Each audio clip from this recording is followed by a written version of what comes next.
Ayan, good afternoon, good afternoon, good afternoon. Ayan, Ma'am Jeff, mo ba yung ibang Combias Adventure? Good afternoon. Ayan, sorry po, hindi pa ako nag-live ng isang araw, may pinansan pa ako. Ayan, pauwi na nga po kami. Ayan, galing na po kami sa...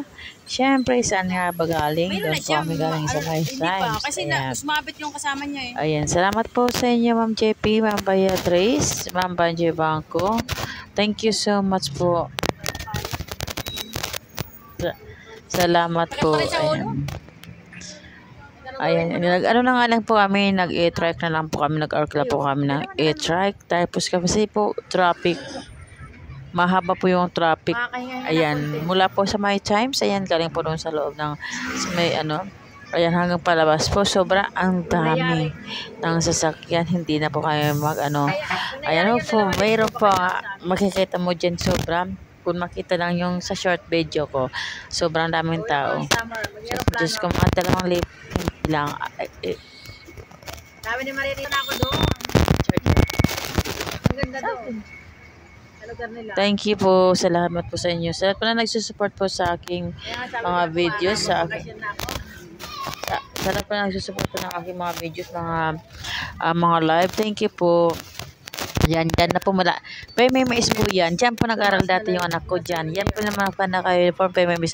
Papasok po dyan ay ang PMMS dyan. Ayan. Dyan po yung alabang sa 40 Road. Ayan, galing po kami sa My Times. Ayan, si Ma'am GP, alam yan kasi daan-daan siya dyan ay papunta sa Cavite. Ayan. Daanan ni Ma'am GP Auto TV yan.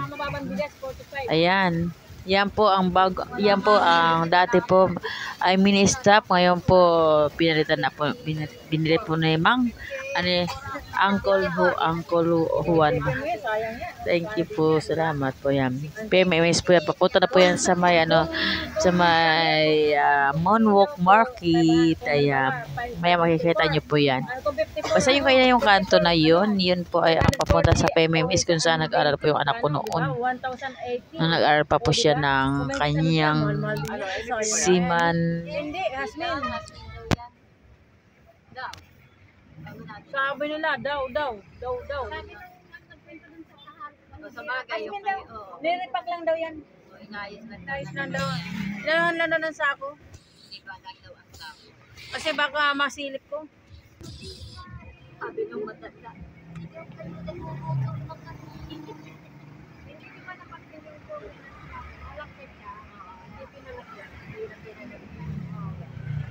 Dapat ang dapat niya. Talaga nagmamadali din naman yung Gagamitin niya. ay pag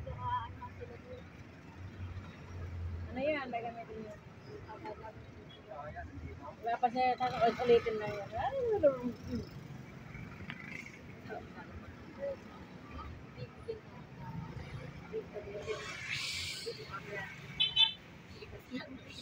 Tapos sabi kasi ni Lita, huwag daw tayo dumaan kasi nga sabi niya magkasama daw kayo.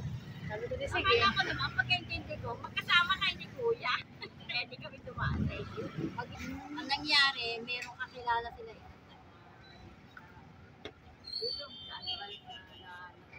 Dito, subuhan ng mga doon. Tapos doon nagsilipan sa atin. Kaya nga tinago, baka ba ng pabay, bakit tayo na nahuli? Nung dumating ako. Ay pag ni nanay, nagpili tayo. Sige po.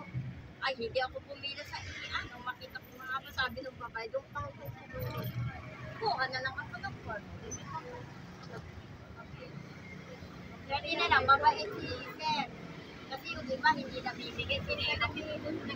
Sinirok nila, yung mga hinihingi nila. Ay, yung kay Nasir Ad, ano pa, ilan pa.